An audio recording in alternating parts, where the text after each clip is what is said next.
Mr. Adrian Salmudo. The next judge we have is an OFW from Saudi Arabia. Ladies and gentlemen, Mr. Idi Borrero.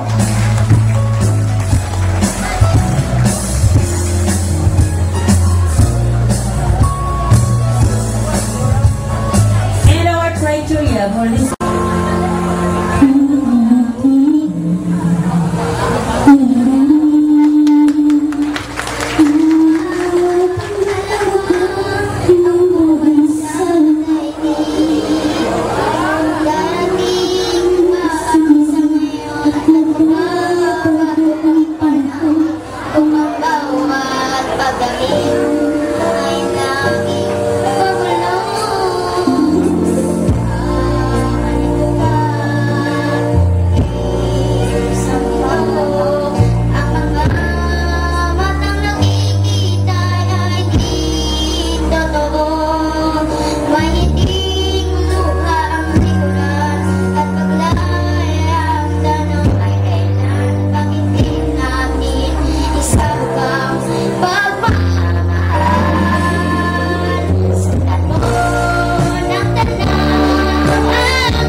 sa ato yung mga barangay officials, of course, headed by our unang barangay, ng Choy Anthony Liquinia.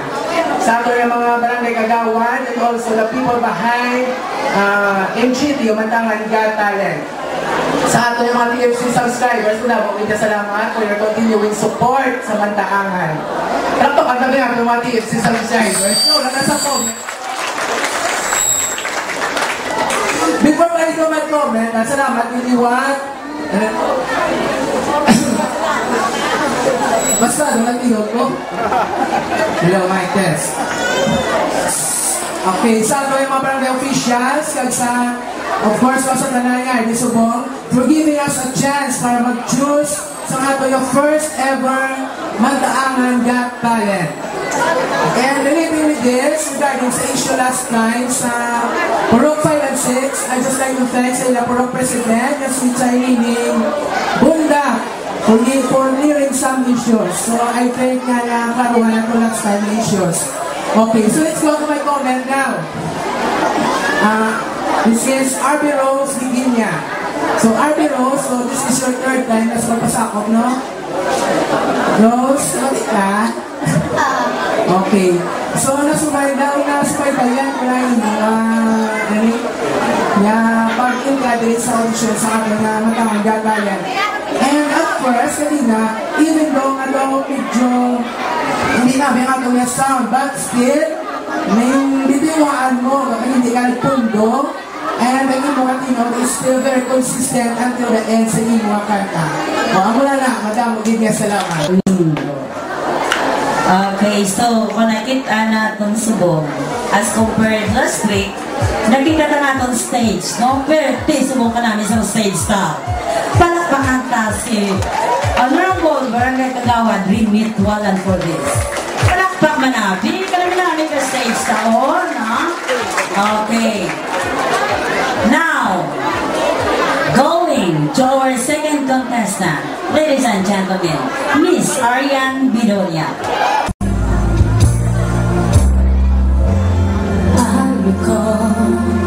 When you said that you would never leave me, it took me more, so much more.